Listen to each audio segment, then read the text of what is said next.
Documento 173. A segunda-feira em Jerusalém. Nessa segunda-feira pela manhã bem cedo, tal como havia sido combinado de antemão, Jesus e os apóstolos reuniram-se na casa de Simão em Betânia e, após uma troca de ideias breve, partiram para Jerusalém. Os 12 mantiveram-se estranhamente silenciosos enquanto caminhavam para o templo. Não se haviam recuperado da experiência do dia anterior. Estavam expectantes, temerosos e profundamente afetados por um certo sentimento de distância que tinha sua origem na mudança de tática adotada pelo mestre, combinada com a sua instrução para que não se engajassem em nenhum ensinamento público durante essa semana de Páscoa. Enquanto esse grupo descia o Monte das Oliveiras, Jesus indo à frente e os apóstolos seguindo imediatamente atrás, em silêncio meditativo, um único pensamento preponderava nas mentes de todos, exceto de Judas Iscariotes, o qual era: o que o mestre fará hoje? O único pensamento que absorvia Judas era: o que farei? Devo continuar com Jesus e os meus companheiros ou devo retirar-me? E se eu resolver abandonar tudo, como vou fazer esse rompimento? Por volta de 9 horas dessa bela manhã, esses homens chegaram ao templo. Foram imediatamente para a ampla praça onde Jesus ensinara tão frequentemente. E, após saudar os crentes que o aguardavam, Jesus subiu em uma das plataformas para os instrutores e começou a falar à multidão que se reunia. Os apóstolos mantiveram-se a uma curta distância e esperaram os acontecimentos. 1. A purificação do templo. Um imenso tráfico comercial havia surgido em função dos serviços, das cerimônias e do culto no templo. Era o comércio que provia os animais adequados aos vários sacrifícios. Embora fosse permitido que os fiéis trouxessem o próprio animal do sacrifício, persistia o fato de que esse animal devesse estar livre de toda mancha no sentido dado pela lei levítica e segundo a interpretação dos inspetores oficiais do templo. Muitos dos fiéis haviam passado pela humilhação de ter o seu animal supostamente perfeito rejeitado pelos examinadores do templo. Por isso, tornou-se uma prática comum comprar no templo os animais para o sacrifício e, embora houvesse vários postos perto do Monte das Oliveiras onde pudessem ser comprados, havia se tornado moda comprar esses animais diretamente dos cercados do templo. Gradualmente cresceu o costume de se vender todas as espécies de animais de sacrifício nas praças do templo. E assim passou a existir um negócio extenso, no qual lucros enormes eram auferidos. Uma parte desses ganhos era reservada ao tesouro do templo. A maior parte, contudo, ia indiretamente para as mãos das famílias dos altos sacerdotes no poder. Essa venda de animais no templo prosperou porque, quando o fiel comprava um tal animal, embora o preço fosse tão mais alto, nenhuma taxa a mais tinha de ser paga. E o fiel podia estar seguro de que o sacrifício proposto não seria rejeitado sob o pretexto de que o animal possuiria defeitos técnicos ou imaginários. De quando em quando, um sistema de preços exorbitantes era praticado para com a gente comum, especialmente durante as grandes festas nacionais. Em outros momentos, os sacerdotes de maior cobiça chegavam a cobrar o equivalente a uma semana de trabalho por um par de pombas, o qual poderia bem ser vendido ao pobre por uns poucos centavos. Os filhos de Anás haviam começado já a estabelecer os seus bazares nos recintos do templo. Aqueles mesmos mercados de gêneros que perduraram até o momento em que foram, afinal, destruídos pelos populares 3 anos antes da destruição do próprio templo. O tráfico de animais e de outras mercadorias para o sacrifício, entretanto, não era o único modo pelo qual se profanava as praças do templo. Nessa época, havia se fomentado um sistema extenso de intercâmbio bancário e comercial que foi levado até para dentro dos recintos do templo. E tudo isso acontecera do seguinte modo: durante a dinastia dos Asmoneanos, os judeus cunhavam as suas próprias moedas de prata e, havendo sido estabelecida a prática de exigir-se que os tributos no valor de meio siclo ao templo, todas as outras taxas do templo eram pagas nessa moeda judaica. Tal regulamentação tornava necessário que se licenciassem cambistas para converter as muitas moedas em circulação na Palestina e em outras províncias do Império Romano por esse ciclo ortodoxo de cunhagem judaica. A taxa do templo por pessoa, pagável por todos, exceto pelas mulheres, escravos e menores, era de meio ciclo, uma moeda de aproximadamente 1 centímetro de diâmetro e larga espessura.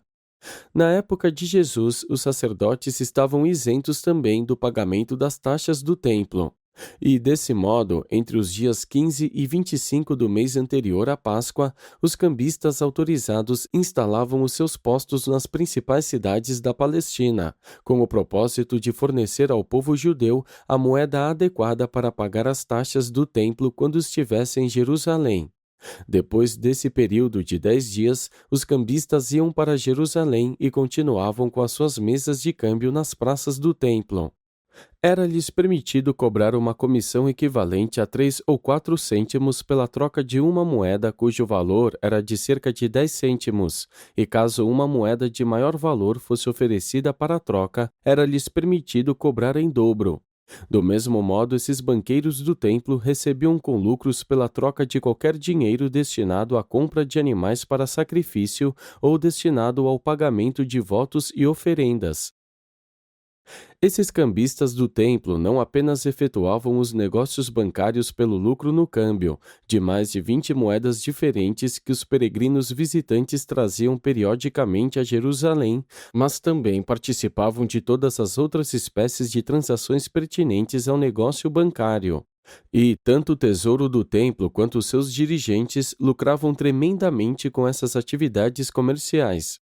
Não era incomum que o tesouro do templo guardasse o equivalente a mais de 10 milhões de dólares, enquanto a gente comum definhava na pobreza e continuava a pagar arrecadações injustas. Nessa segunda-feira pela manhã, em meio à multidão barulhenta de cambistas, de mercadores e de vendedores de gado, Jesus tentou ensinar o evangelho do reino do céu. E não era ele o único a ressentir-se dessa profanação do templo. A gente comum, especialmente de visitantes judeus de províncias estrangeiras, também se ressentia sinceramente dessa profanação especulativa da casa nacional do seu culto. Nessa época, o próprio Sinédrio mantinha suas reuniões regulares em uma sala cercada por todo esse murmúrio e confusão de comércio e de câmbio. No momento em que Jesus estava para começar a falar, duas coisas aconteceram que prenderam a sua atenção. Na mesa de dinheiro de um cambista por perto, havia surgido uma discussão violenta e calorosa sobre uma comissão excessivamente elevada cobrada a um judeu de Alexandria, enquanto, ao mesmo tempo, a atmosfera ali foi rompida pelos mugidos de uma manada de uns 100 bois, os quais estavam sendo conduzidos de um setor dos currais para outro. Quando se deteve contemplando silenciosa e pensativamente essa cena de comércio e confusão, Jesus observou, perto de si, um Cândido Galileu, um homem com quem ele certa vez havia falado em Hirom, sendo ridicularizado e empurrado por uns judeus arrogantes e pretensiosamente metidos a superiores. E tudo isso combinado produziu um dos estranhos acessos periódicos de indignação emotiva na alma de Jesus.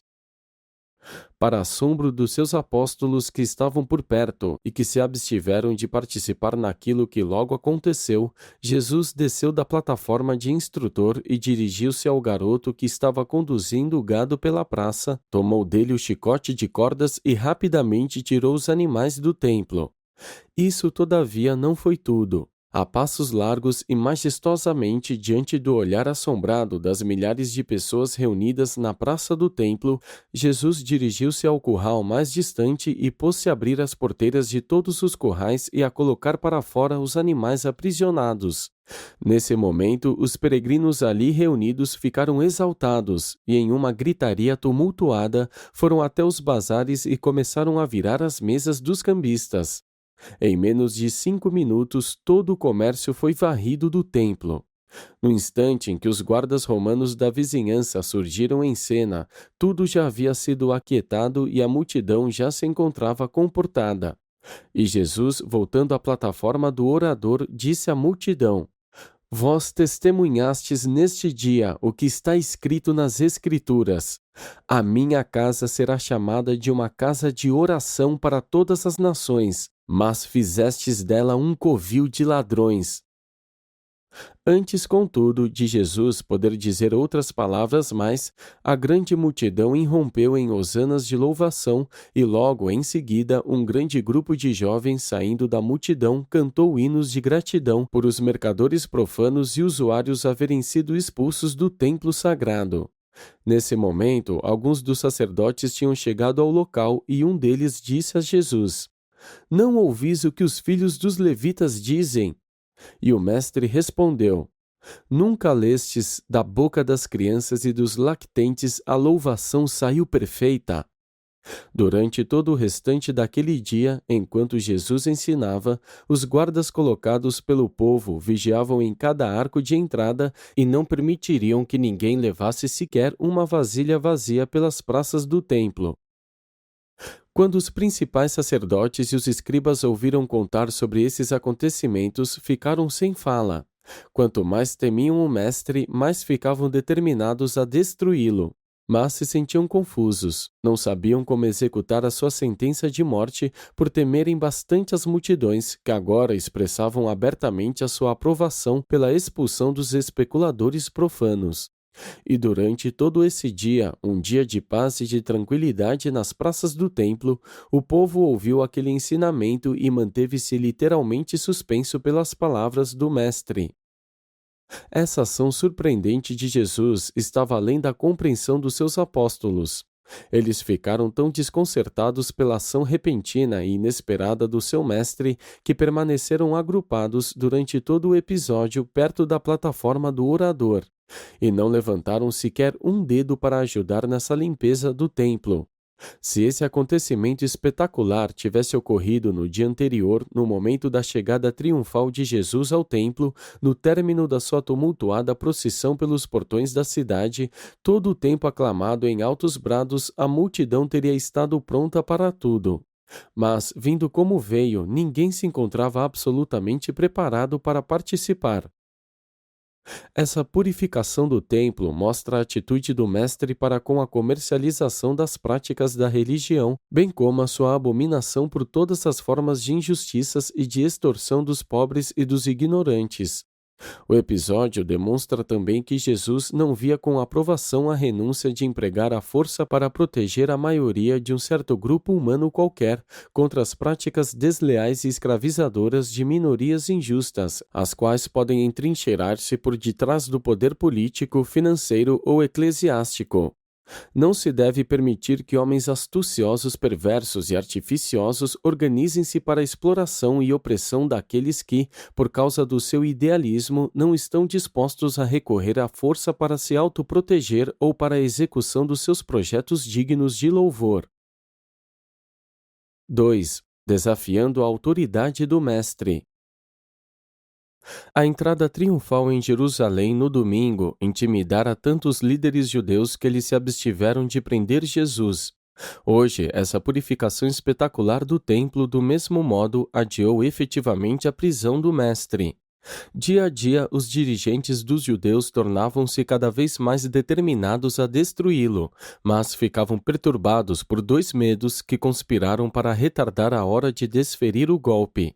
Os principais sacerdotes e os escribas não estavam dispostos a prender Jesus em público, por medo de que a multidão se voltasse contra eles na fúria do ressentimento. Eles também temiam a possibilidade de terem de convocar os guardas romanos para sufocar uma revolta popular. Na sessão do Sinédrio, ao meio-dia, ficou decidido por unanimidade que Jesus devia ser rapidamente destruído, já que nenhum amigo do mestre comparecera a essa reunião. Contudo, não conseguiram chegar a um consenso quanto ao momento e a maneira de prendê-lo. Finalmente concordaram em apontar 5 grupos para se misturarem ao povo e então buscar enredá-lo nos próprios ensinamentos ou, de algum outro modo, colocá-lo em descrédito perante aqueles que ouviam o seu ensinamento.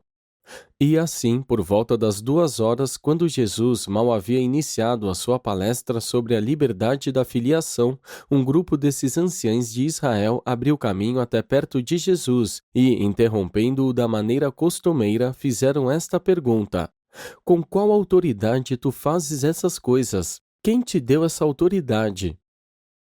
Era de todo próprio que os dirigentes do templo e os oficiais do sinédrio judeu devessem fazer essa pergunta a qualquer um que presumisse ensinar e atuar de modo extraordinário como havia sido característico de Jesus, especialmente no que concernia à sua conduta recente de retirar todo o comércio do templo. Esses comerciantes e cambistas operavam todos com a licença direta dos dirigentes mais altos, e uma percentagem dos seus ganhos supunha-se ia diretamente para o tesouro do templo. Não vos esqueçais de que a autoridade era senha para todo o mundo judeu.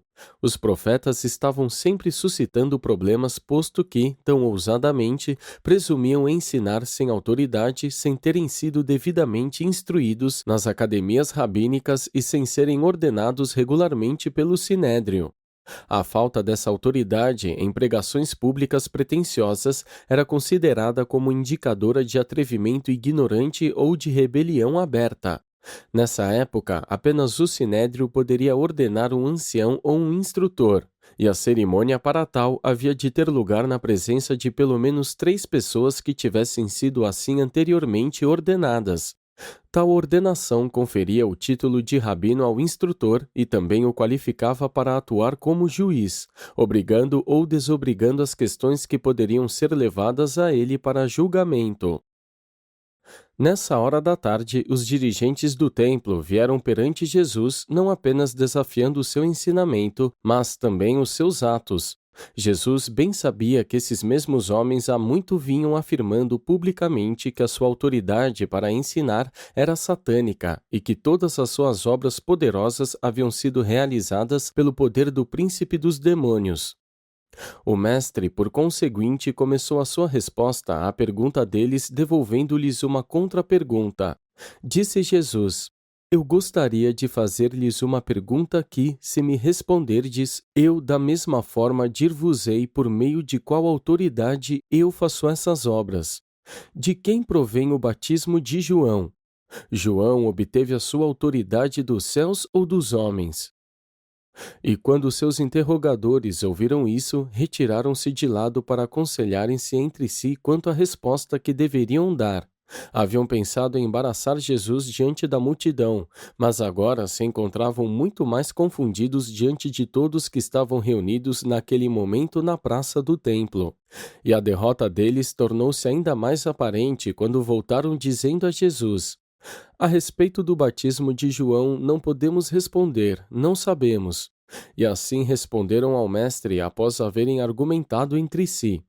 Se dissermos que vinha do céu, então ele nos perguntará por que não acreditamos nele, e talvez ainda acrescente que recebeu a sua autoridade de João.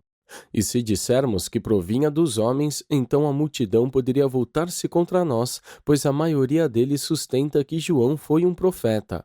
Desse modo, eles viram-se obrigados perante Jesus e o povo a confessar que, mesmo sendo instrutores e líderes religiosos de Israel, não podiam ou não queriam expressar uma opinião sobre a missão de João. E depois que eles falaram, Jesus, abaixando os olhos até eles, disse: eu tampouco dir-vos-ei por autoridade de quem eu faço essas coisas. Jesus nunca teve a intenção de recorrer à autoridade de João. João nunca fora ordenado pelo sinédrio. A autoridade de Jesus estava nele próprio e na supremacia eterna do seu Pai. Ao empregar esse método para lidar com seus adversários, Jesus não teve a intenção de evadir-se da pergunta. A princípio, poderia parecer que ele fosse culpado de uma evasiva magistral, mas isso não aconteceu. Jesus nunca se dispôs a tirar uma vantagem injusta, nem mesmo dos seus inimigos. Na sua evasiva aparente, ele realmente ofereceu a todos os seus ouvintes a resposta à pergunta dos fariseus sobre a autoridade que estava por trás da sua missão.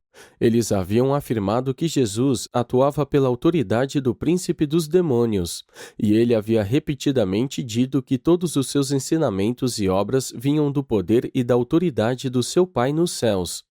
E a isso os líderes judeus recusaram-se a aceitar, e buscavam acossá-lo, levando-o a admitir que era um instrutor irregular, já que nunca havia sido sancionado pelo Sinédrio.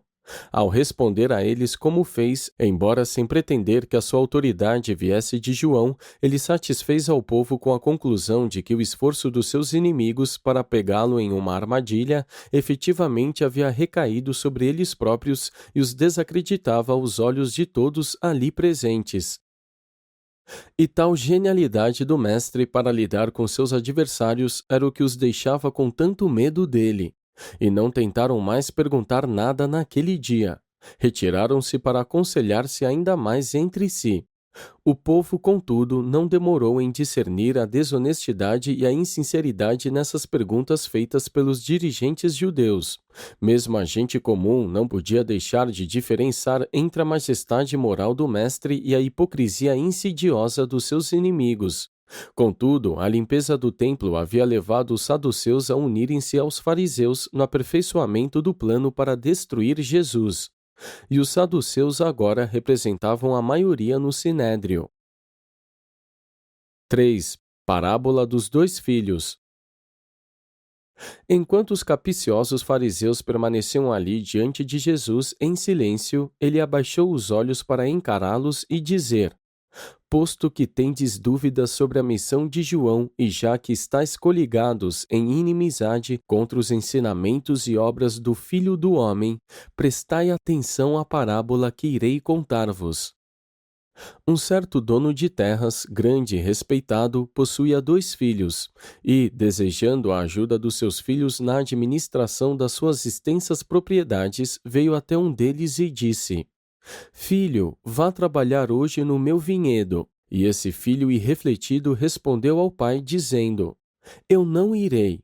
Mas arrependeu-se depois e foi. Quando se encontrou com o filho mais velho, disse-lhe do mesmo modo: Filho, vá trabalhar no meu vinhedo.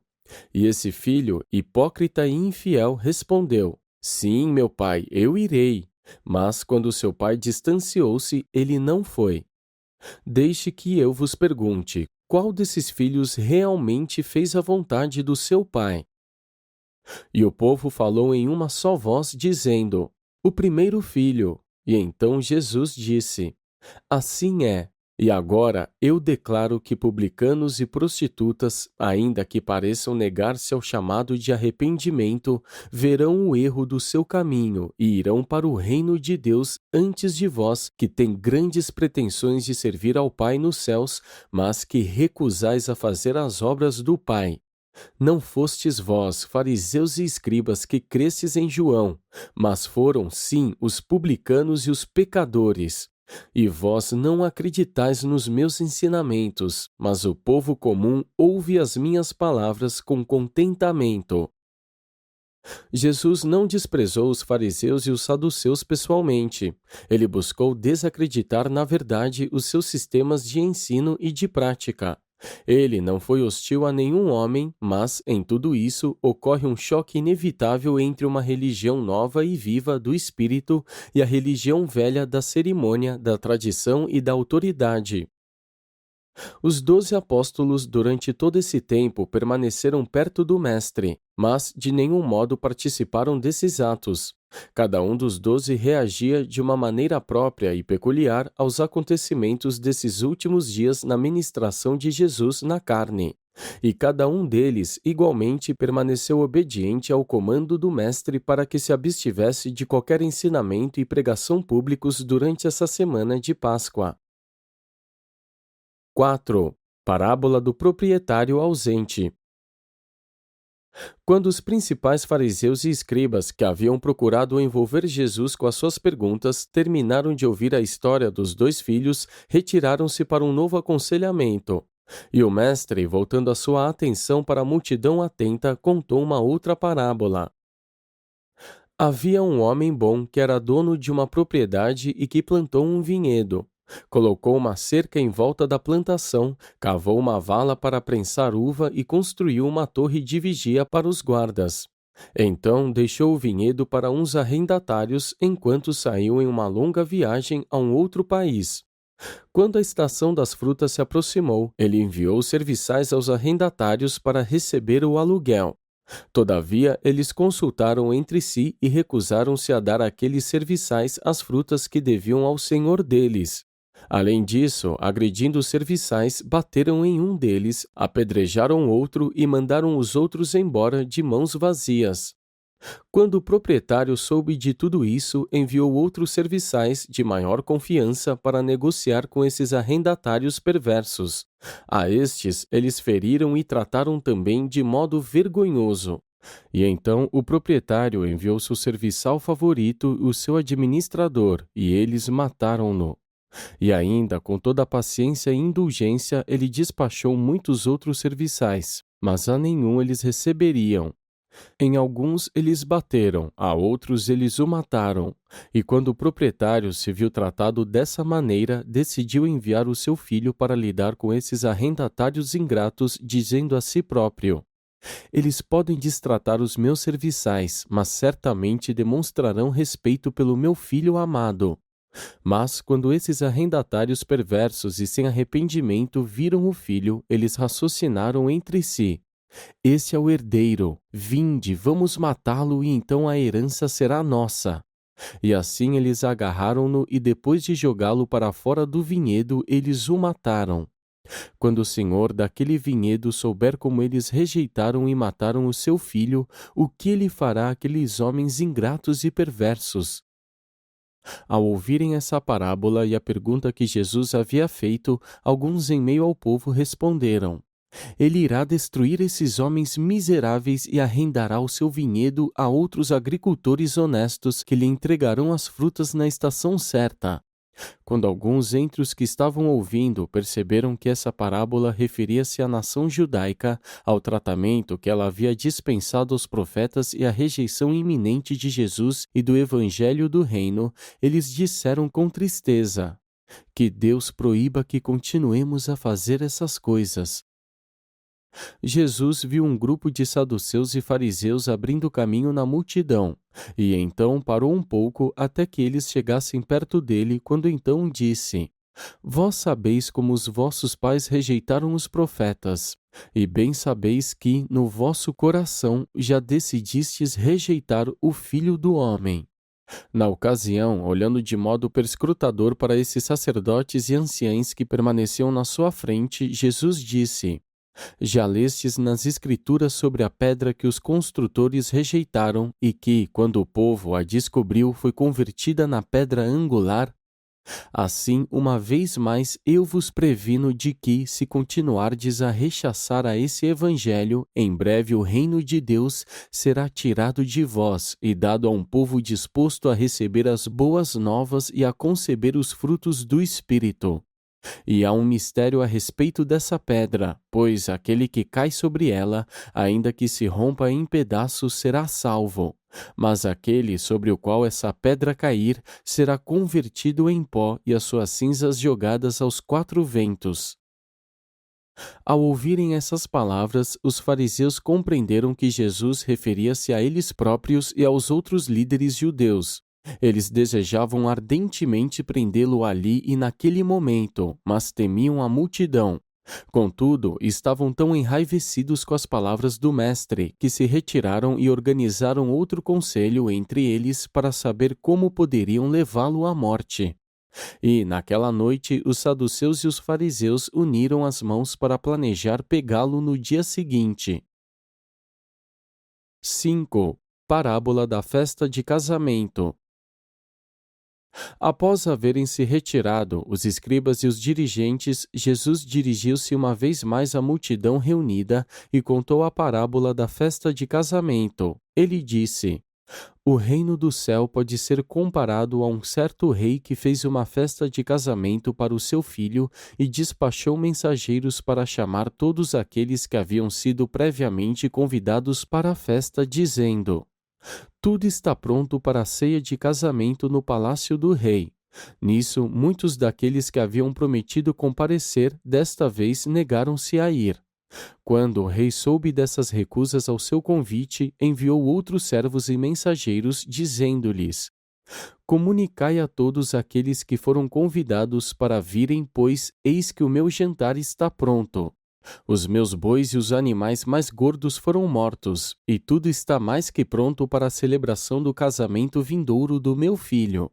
E novamente os convidados negligentes fizeram pouco desse chamado do seu rei e tomaram os seus caminhos. Um foi para a fazenda, outro para a cerâmica e outros para suas mercadorias.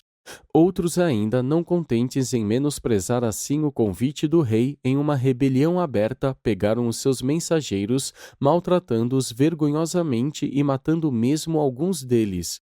Quando percebeu que os hóspedes selecionados, até mesmo aqueles que haviam aceitado seu convite anterior e que haviam prometido comparecer às festas das bodas, por fim rejeitaram esse convite e em rebelião atacaram e mataram os mensageiros escolhidos, o rei ficou extremamente encolerizado. E então esse rei insultado instruiu seus exércitos e os exércitos dos seus aliados para que destruíssem os assassinos rebeldes e incendiassem a sua cidade. Depois de haver punido os que haviam desdenhado seu convite, escolheu ainda um outro dia para a festa de casamento e disse aos seus mensageiros: Aqueles primeiros convidados para o casamento não são dignos. Ide, pois, agora às encruzilhadas das estradas e mesmo além das fronteiras da cidade, e, a quantos encontrardes, convidai-os, ainda que sejam estrangeiros, para vir e comparecer a essa festa de bodas. E então esses servidores foram às estradas e locais fora de rota, reunindo tantos quantos encontraram, bons e maus, ricos e pobres, de modo que, afinal, a sala de casamento ficasse repleta de convivas dispostos. Quando tudo se encontrava pronto, o rei veio estar com os convidados e, para sua surpresa, viu um homem sem a roupa nupcial. Havendo fornecido livremente as roupas das bodas a todos os convidados, o rei disse dirigindo-se a esse homem: Amigo, como podes vir à sala dos convidados em tal ocasião sem uma roupa de casamento?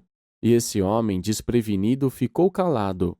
Então disse o rei aos serviçais: Expulsem da minha casa este convidado sem consideração, e que ele compartilhe da sorte de todos os outros que desprezaram a minha hospitalidade, rejeitando o meu chamado.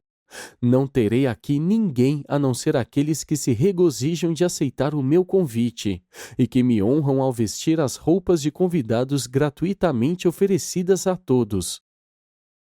Depois de contar essa parábola, Jesus estava a ponto de despedir a multidão, quando um crente comiserado, abrindo caminho por entre os grupos até chegar a ele, perguntou: Mas, mestre, como saberemos sobre essas coisas? Como estaremos prontos para o convite do rei? Que sinal tu darás para que saibamos que és o Filho de Deus? E quando o mestre ouviu isso, ele disse: Apenas um sinal vos será dado. E então, apontando para o próprio corpo, ele continuou: Destruí este templo, e em 3 dias eu o levantarei. Mas eles não o compreenderam, e enquanto dispersavam-se, conversaram entre si, dizendo: Este templo está sendo construído há quase 50 anos, e ele ainda diz que o destruirá e o reconstruirá em 3 dias. Mesmo seus apóstolos não compreenderam o significado dessa afirmação, mas, posteriormente, depois da sua ressurreição, eles recordaram-se do que Jesus havia dito. Por volta de 4 horas, nessa tarde, Jesus acenou para os seus apóstolos e indicou que desejava deixar o templo e ir a Betânia para a sua refeição e para descansar naquela noite.